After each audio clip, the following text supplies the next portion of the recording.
So the question then is, okay, what happens next? So we've got the questions. So how do we then investigate them? How can we explore them? And there's a whole range of different things that we could do. So I've put these names on here just to remind me. These are the pseudonyms or names that participants chose for me to refer to them in the various publications that I've written. So obviously there's me. Confusingly, I'm also a pseudonym in somebody else's study. So I'm also Jenny, pure coincidence. But so there's me. I worked with Jane in particular at the beginning, and I believe Jane is still doing her exploratory practice work with her students, however many years later, at least 10, 12 years later.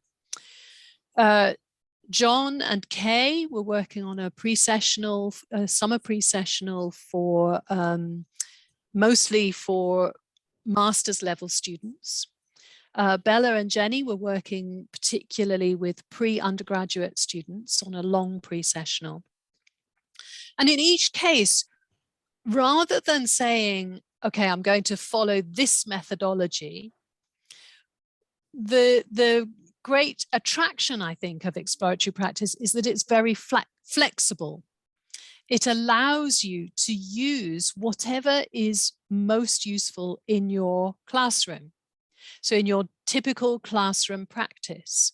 So it's using your normal pedagogic activities as investigative tools. So in most of these cases, we used to do projects with the students where the students would find their question and then they'd investigate, and then they'd usually with questionnaires or interviews, and then they would do a poster presentation or an oral presentation. And I think that's still going, that's still perfectly relevant, and it seems to work every single time.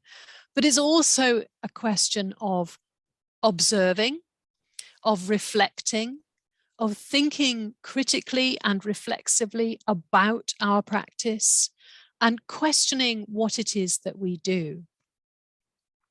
So all of that is to say that we use our classroom activities, we look at what we're doing through the lens of a PEPA, or sometimes called PEPA. So potentially exploitable pedagogic activity.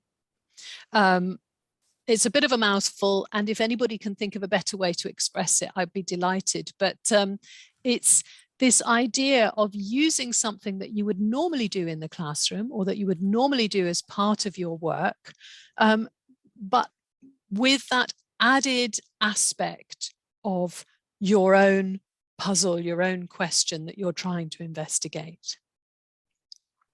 So to give you an example, if we go back to those questions about what puzzles you, I noticed that, you know, why don't my students switch on their cameras is a really interesting question. And if I can pose it to myself as a puzzle that I would like to investigate and explore, rather than a problem that I would like to solve, because if you say it's a problem, I want them to turn on their cameras, they don't, okay, I'm going to make them. Actually, all that happens is that I get very frustrated. Whereas if I said, well, okay, I'd really like to know why don't they turn on their cameras? I really would like to know. Then I think we get a very different kind of investigation, a different kind of exploration.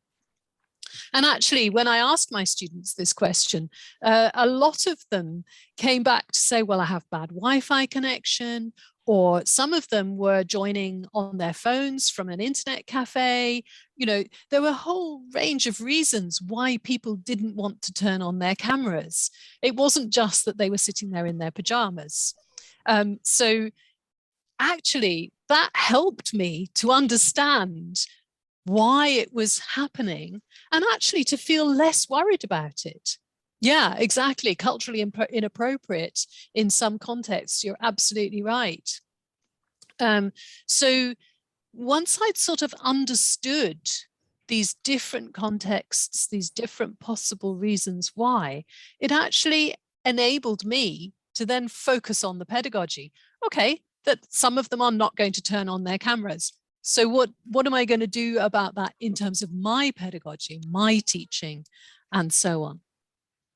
So that just gives a little example of what we might do.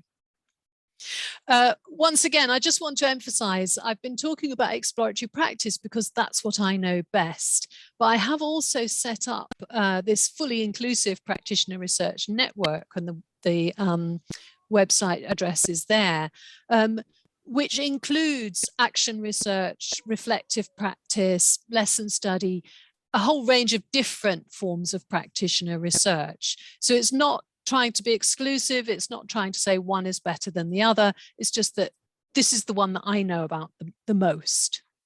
And that brings together teachers, teacher educators, teacher trainers, curriculum developers, educational psychologists from across the world. So UK, obviously, but also USA, Turkey, Japan, Finland, China, Hong Kong, Brazil, Australia, and so on. Yeah, Albert, you're absolutely right as well about confined spaces. People might feel embarrassed about letting people see where they live. So, yeah, the point here being that we bring together, or I want to bring together, these different forms of practitioner research and indeed scholarship to say that we're all climbing the same mountain. We're all kind of choosing different routes, but we're all climbing the same mountain. I've mentioned some of my own publications, of course, so 2012, 2015 A and B, 2017 A and B, 2020, and so on. But I should also draw your attention, there's a whole range of really interesting work that's been going on. Chris Bannister has done a lot of work looking at self-efficacy and exploratory practice involving his learners in London. Yasmin Dar has done groundbreaking work in actually talking about her papers and how she did this work. I've mentioned a couple of others. I won't go through all of them individually, but I should also mention Alison Stewart in Japan and Craig Smith also in Japan, who are following this idea through into looking at curriculum development as well. So how then, I'm coming to the end of the talk, how then might exploratory practice help me integrate research or scholarship into my practice? What could I actually do? So could you spend just a few moments thinking, what could you do in your situation? Right, I'm going to come to the end so that we can get into some more kind of active discussion. Ooh, will it allow me to? Yes. So this question of multimodal sharing, researching and disseminating. So Nancy asked about publication, and I think we can come back to that. But certainly in my own experience, things like presenting at BALEAP PIMS or conferences, running teacher development workshops or attending teacher development workshops, all of those have added to the kind of portfolio of dissemination activity. But what I'm really interested in as well is this idea of being multimodal, of being creative as well. So a lot of the work that we do in exploratory practice involves posters. I've seen work that my excellent colleague Jess Poole does on cartoons and comic books, which is just amazing, really inspiring work. People talk, I've got another colleague, Rachel Matheson, who does amazing blogs. Sian Etherington and I have worked on diaries, video diaries and video logs as well. So all of these, as Jorge says, your academic activities complement each other, exactly. So it's this integration idea. But I think we should, whatever it is that we do, and I don't think people should be forced to publish, but if if we do, that's fine, but there might be other ways of disseminating, even just talking to colleagues in the kitchen in the days when we could talk to colleagues in the kitchen. So when practitioners, I think, do this, as Zeichner and Nofke said way back in 2001, when they make their inquiries available to others, then the work becomes a source of knowledge for other people, for researchers and practitioners, for the curriculum and professional development, and for educational policymakers. So returning to my title then, as I come towards the end, exploratory practice then, I hope I've given you a flavour of what it is. Exploring English for academic purposes. So I hope I've given you a few hints as to what's already been done. I've mentioned EAP in the UK, but also in Japan, in Turkey, Northern Cyprus, the USA, and of course in Brazil, which is where it started. So I think we have a sense of it as a very international as well as interdisciplinary and forgotten the other interdisciplinary. Anyway, is a whole massive amount of stuff that's been done, all of which is triggered and invited by this notion of puzzles, puzzling, and being puzzled. And to do that without burning ourselves out, we need to integrate research and pedagogy.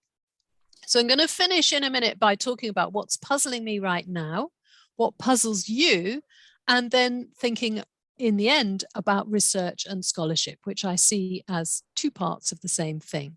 If you want to read more, there's a whole load of books there. But what's puzzling me at the moment is this question about scholarship and research. Why are they sometimes seen as different and sometimes seen as similar?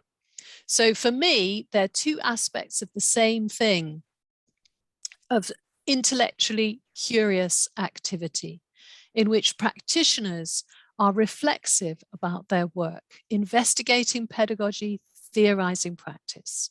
Some institutions it's called research, while in others it's scholarship. But I'd like to kind of probe that a bit further. So to conclude then, I've got a huge mouthful here from Hanks 2019, page 176. So it reconceptualizes the epistemology of research itself as more than a search for solutions. Exploratory practice reminds us of the human endeavor to understand language, culture, and education. But since solutions are seductive, we need to consciously interrupt that seduction with curiosity as we puzzle about the processes of learning and teaching. So going back again to think about the BALEAP competencies, the importance of research and scholarship to developing professional learning and teaching practice is, I think, undeniable. But if we want to do it, we need to demystify these notions of research and scholarship. In my view, teachers and teacher educators working together to research issues relevant to their EAP teaching as autonomous explorers of practice have the potential to reignite their or our interest in exploring EAP. Thank you very much. I'm going to stop there. And yeah, I've got some questions if we don't have any questions, but I'm going to stop talking now and I'm going to open out to you to ask any questions you have.